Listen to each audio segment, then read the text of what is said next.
Hi ആൾ ഇന്ന് നാം discuss ചെയ്യാൻ പോകുന്നത് ഫസ്റ്റ് സെമസ്റ്റർ ബി.എഡ് ഡിഗ്രി എക്സാമിനേഷനിൽ ഫസ്റ്റ് പേപ്പർ ആയിട്ടുള്ള note 1 education in contemporary India അതായത് ഫിലോസഫി പേപ്പറിലുള്ള പ്രീവിയസ് ഇയർ ക്വസ്റ്റ്യൻസ് ആണ്.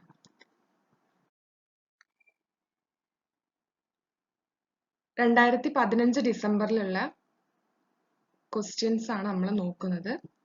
അത് നമുക്കറിയാവുന്ന പോലെ പാർട്ട് എ 2 മാർക്ക് ക്വസ്റ്റ്യൻസ് ആയിരിക്കും. Answer all questions. Each question carried 2 marks. Answer in not more than a paragraph each. നമുക്കറിയാം 2 മാർക്കിൻ്റെ ആണ്. 1 വേർഡ് ആയിട്ടുള്ള ആൻസറുകളായിരിക്കും. മോർ ദാൻ 2 വേണമെന്നില്ല. കുറച്ച് രണ്ടിൽ കൂടുതലോ സെന്റൻസ് ആയിട്ട് നമുക്ക് എഴുതാൻ പറ്റാവുന്നതാണ് പാർട്ട് എ ക്വസ്റ്റ്യൻസ്. എല്ലാ ക്വസ്റ്റ്യൻസും പോലെ തന്നെ പാർട്ട് എയിൽ 10 ക്വസ്റ്റ്യൻസ് ആണുള്ളത്. ആ 10 ക്വസ്റ്റ്യൻസ് നമ്മൾ ആൻസർ ചെയ്യേണ്ടതാണ്. ആദ്യത്തെ ക്വസ്റ്റ്യൻ നോക്കാം. What is known formal education? Give example. നമ്മൾ പഠിച്ചിട്ടുണ്ട് ഇതിൽ formal education, informal education, non formal education. അതിൽ എന്താണ് നോൺ ഫോമൽ എഡ്യൂക്കേഷനും അതിനൊരു എക്സാമ്പിളും ആണ് ഫസ്റ്റ് ക്വസ്റ്റ്യൻ ആയിട്ട് ചോദിച്ചിട്ടുള്ളത്. നമുക്കറിയാം planned but take place apart from school system. ഒരു പ്ലാൻഡ് ആണ് ബട്ട് സ്കൂൾ സിസ്റ്റത്തിന് പുറമായിട്ട് നമ്മൾ നടത്തിക്കൊണ്ടുവരുന്ന ഒരു എഡ്യൂക്കേഷൻ സിസ്റ്റത്തെയാണ് നോൺ ഫോമൽ എഡ്യൂക്കേഷൻ എന്ന് പറയുന്നത്. ഇപ്പോൾ ഓപ്പൺ യൂണിവേഴ്സിറ്റി, ഓപ്പൺ സ്കൂൾ എന്നൊക്കെ പറയുന്നത് ഈ നോൺ ഫോമൽ എഡ്യൂക്കേഷന് എക്സാമ്പിൾ ആണ്. ലൈഫ് ലോങ് ആയിട്ട് ഏത് സമയത്തും നമുക്ക് സ്വീകരിക്കാൻ പറ്റാവുന്ന ഒരു എഡ്യൂക്കേഷൻ സിസ്റ്റമാണ്. Life long and not limited to any period of being taught and integrated with work. അപ്പൊ നമുക്ക് ജോലി ചെയ്തുകൊണ്ടിരിക്കുമ്പോൾ തന്നെ അതോടൊപ്പം നമ്മളുടെ പഠനവും മുൻപോട്ട് കൊണ്ടുപോകാൻ പറ്റുന്ന തരത്തിലുള്ള എഡ്യൂക്കേഷൻ സിസ്റ്റമാണ്. Not confined to any educational setup. അതിനൊരു പ്രത്യേക എഡ്യൂക്കേഷണൽ സെറ്റപ്പുകൾ ഉണ്ടായിരിക്കില്ല. Has diversified and varied curriculum. Different ആയിട്ടുള്ള കരിക്കുലം അല്ലെങ്കിൽ ഡൈവേഴ്സ് ആയിട്ടുള്ള കരിക്കുലം ആയിരിക്കും ഈ ഒരു നോൺ ഫോമൽ എഡ്യൂക്കേഷൻ ഉണ്ടായിരിക്കുക. അപ്പോൾ അതിന് എക്സാമ്പിൾ ആയിട്ടുള്ളത് ഓപ്പൺ യൂണിവേഴ്സിറ്റി, ഓപ്പൺ സ്കൂൾ എന്നിവയാണ്. Second question, specify any 2 major aims of education. നമ്മൾ എഡ്യൂക്കേഷന്റെ എയിംസ് ഒരുപാട് പഠിച്ചിട്ടുണ്ട്. 2 മാർക്ക് ക്വസ്റ്റ്യൻ ആയതുകൊണ്ട് തന്നെ ഏതെങ്കിലും സ്പെസിഫൈ ചെയ്ത് 2 എണ്ണം എഴുതിയാൽ മതി. Knowledge aim, occasional aim, harmonious development aim, complete living aim, character aim, individual aim, social aim. ഇതൊക്കെ എഡ്യൂക്കേഷന്റെ മേജർ ആയിട്ടുള്ള എയിമുകളാണ്. അപ്പോൾ ഏതെങ്കിലും 2 എണ്ണം സ്പെസിഫൈ ചെയ്ത് എഴുതാം.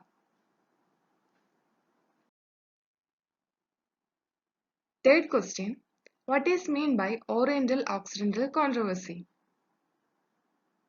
The Oriental-Occidental controversy had its origin in the Charter 1813. അപ്പോൾ 1813-ലെ ചാർട്ടർ ആക്ടിന്റെ ഭാഗമായിട്ടാണ് ഈ ഓറിയന്റൽ-ഓക്സിഡന്റൽ കോൺട്രവേഴ്സി വന്നിട്ടുള്ളത്. ഇതിനെ തന്നെയാണ് നമ്മൾ ഈസ്റ്റ് വെസ്റ്റ് കോൺട്രവേഴ്സി എന്നും പറയുന്നത്. So it refers to the long severe debate between Orientalist and Anglicist on the issues of the types of education to be imparted to the Indians and the medium of instruction necessary for this purpose. അതായത് ഓറിയന്റലിസ്റ്റും ആംഗ്ലിസിസ്റ്റും തമ്മിലുള്ള ഒരു debate ആണ്. എന്തിനു വേണ്ടിയാണ്? The type of education to be imparted to ഇന്ത്യൻസിന് ഏത് types of education കൊടുക്കണം, ഈ ഒരു പർപ്പസിന് വേണ്ടിയിട്ട് നമ്മളുടെ നേറ്റീവ് ആയിട്ടുള്ള ലാംഗ്വേജസ് ഉപയോഗിക്കണോ അതോ വെസ്റ്റേൺ ആയിട്ടുള്ള ഇംഗ്ലീഷ് ലാംഗ്വേജ് ഉപയോഗിക്കണോ എന്നതിനെ പറ്റിയിട്ടുള്ള ആ ഒരു ഡിബേറ്റിനെയാണ് നമ്മൾ ഓറിയന്റൽ ഓക്സിഡന്റൽ കോൺട്രവേഴ്സി എന്ന് പറയുന്നത്. 4ാമത്തെ question, explain the term marginalization. Marginalization has been defined as a complex process of relegating specific group of people to the lower or outer edge of society. നമുക്കറിയാം marginalisation പാർശ്വവൽക്കരിക്കപ്പെടുക. ഒരു സമൂഹത്തിലെ ഒരു വിഭാഗം ജനങ്ങൾ എന്തിനെങ്കിലും അടിസ്ഥാനത്തിൽ അടിച്ചമർത്തപ്പെടുന്ന ആ ഒരു ഇതിനെയാണ് മാർജിനലൈസേഷൻ എന്ന് പറയുന്നത്. When a group of people or communities are excluded from the majority because of their language, customs or religion, it is called marginalization. എന്തിന്റെ ബേസിലായിക്കോട്ടെ ഒരു group of people majority of പീപ്പിളിൽ നിന്നും അടിച്ചമർത്തപ്പെടുന്നതിനെയാണ് മാർജിനലൈസേഷൻ എന്ന് പറയുന്നത്.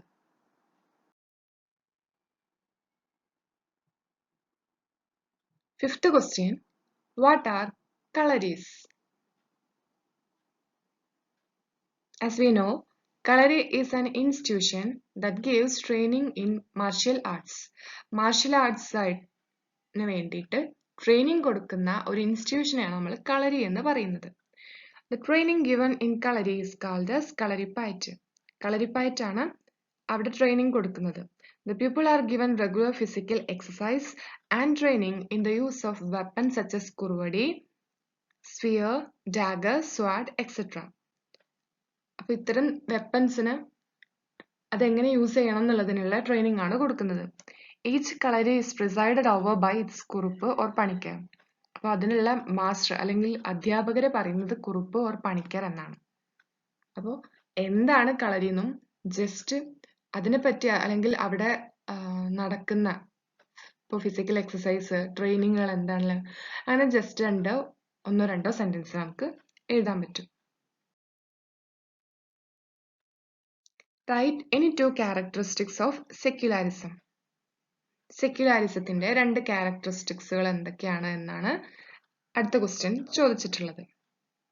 നോക്കൂ, secularism is the branch of philosophy which believes in individual or corporate freedom of religion. Religion ഏത് അക്സെപ്റ്റ് ചെയ്യണം എന്നതിനെ പറ്റിയിട്ടുള്ള ഒരു ബ്രാഞ്ച് ഓഫ് ഫിലോസഫിയാണ് സെക്യുലാരിസം. അതിന്റെ രണ്ട് ക്യാരക്ടറിസ്റ്റിക്സ് ഒന്നോ രണ്ടോ ക്യാരക്ടറിസ്റ്റിക്സ് എഴുതാനാണ് പറയുന്നത്. ഒന്നാമത്തത്, the state should not have any religion of its own. ഒരു സ്റ്റേറ്റിന് ഒരു പ്രത്യേകമായിട്ടുള്ള റിലീജിയൻ ഉണ്ടാവാൻ പാടില്ല, അങ്ങനെ ഒരു കൺസെപ്റ്റ് ഇല്ല. All religion shall be equally protected by the state. ഒരു സ്റ്റേറ്റിലുള്ള എല്ലാ റിലീജിയൻസും ഈക്വലി പ്രൊട്ടക്റ്റഡ് ആവണം. Free exercise to right to freedom of religion. ഏത് മതം സ്വീകരിക്കണം എന്നതിനെ പറ്റിയിട്ടുള്ള ഒരു അവകാശം ഉണ്ട് എന്നതാണ് ഇതിൽ പറയുന്നത്. അടുത്ത ക്വസ്റ്റ്യൻ ചോദിച്ചിട്ടുള്ളത്, what do you understand by concurrent status of education. ഇത് നമുക്ക് ഫ്രീ റെസ്പോൺസ് ആയിട്ട് എഴുതാൻ പറ്റാവുന്ന ഒരു ക്വസ്റ്റ്യൻ ആണ്. Concurrent status of education. അപ്പൊ നമുക്ക് ആൻസിയന്റ് എന്തായിരുന്നു എഡ്യൂക്കേഷന്റെ സ്റ്റാറ്റസ് എന്നും ഇപ്പൊ പ്രസന്റ് എഡ്യൂക്കേഷന്റെ സ്റ്റാറ്റസ് എന്താണ് എന്നതും കൂടി ഉൾപ്പെടുത്തിക്കൊണ്ട് ജസ്റ്റ് ഒരു പാരഗ്രാഫ് ആയിട്ട് നമുക്ക് എഴുതാൻ പറ്റാവുന്നതാണ്. ഇത്രയും ഉൾക്കൊള്ളിക്കാം. എട്ടാമത്തെ question, what is KER? KER അതിന്റെ എക്സ്പാൻഷൻ ആണ് ചോദിച്ചിട്ടുള്ളത്. കേരള എഡ്യൂക്കേഷൻ റൂൾസ് ആണ് KER. Kerala education rule is known as Magna Carta of teachers. ടീച്ചേഴ്സിന്റെ മാഗ്ന കാർട്ട എന്നറിയപ്പെടുന്ന റൂളാണ് കേരള എഡ്യൂക്കേഷൻ റൂൾ എന്ന് പറയുന്നത്.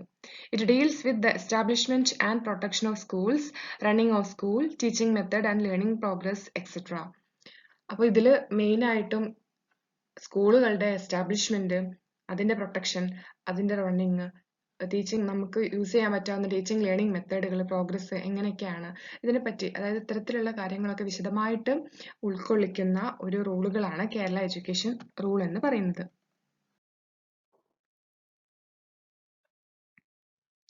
ഒൻപതാമത്തെ question, write a note on pabbajja ceremony.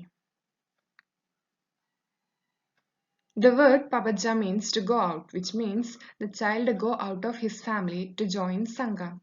ഈ പബജ്ജ സെറിമണി മെയിൻ ആയിട്ടും വരുന്നത് ബുദ്ധിസ്റ്റ് സിസ്റ്റം ഓഫ് എഡ്യൂക്കേഷൻ ആണ് അല്ലെ. In Buddhist system of education ഒരു ഇൻഡിവിജ്വലിന്റെ എഡ്യൂക്കേഷൻ സ്റ്റാർട്ട് ചെയ്യുന്ന ഫസ്റ്റ് ഓർഡിനേഷൻ സെറിമണിയെയാണ് പബജ്ജ സെറിമണി എന്ന് പറയുന്നത്. അതായത് അവരുടെ ഫാമിലി ഉപേക്ഷിച്ചിട്ട് സംഘയിൽ ജോയിൻ ചെയ്യാൻ പോകുന്ന ആ ഒരു സെറിമണിയാണ് പബജ്ജ സെറിമണി എന്ന് പറയുന്നത്.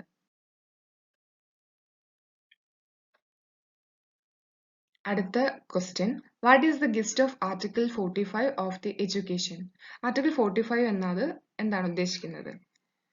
സോ ആർട്ടിക്കിൾ 45 നമുക്കറിയാം, provision for free and compulsory education for children. കുട്ടികൾക്കുള്ള ഫ്രീ ആൻഡ് കമ്പൽസറി, സൗജന്യവും അതുപോലെ തന്നെ നിർബന്ധിതവുമായിട്ടുള്ള എഡ്യൂക്കേഷനെ പറ്റി പറയുന്ന ആർട്ടിക്കിളാണ് ആർട്ടിക്കിൾ 45.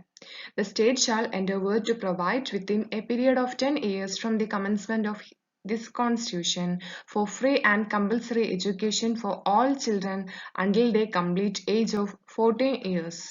14 വയസ്സ് വരെ നിർബന്ധിതവും അതുപോലെ തന്നെ സൗജന്യവുമായിട്ടുള്ള വിദ്യാഭ്യാസം ഉറപ്പുവരുത്തുന്നതിനെ സംബന്ധിച്ചിട്ടുള്ള ആർട്ടിക്കിളാണ് ആർട്ടിക്കിൾ 45. അപ്പോൾ ഇത്രയും 10 ക്വസ്റ്റ്യൻസ് ആണ് 2015 ഡിസംബർ നടന്നിട്ടുള്ള എക്സാമിൽ പാർട്ട് എയിലുള്ള ക്വസ്റ്റ്യൻസ്. പാർട്ട് എയിൽ നമുക്കറിയാവുന്ന പോലെ തന്നെ 2 മാർക്ക് ക്വസ്റ്റ്യൻസ് ആണ്. എന്താണ് എന്നതിൽ ക്വസ്റ്റ്യൻ വായിച്ച് അതിനെ സ്പെസിഫൈ ചെയ്തിട്ട് എഴുതാവുന്നതേ ഉള്ളൂ.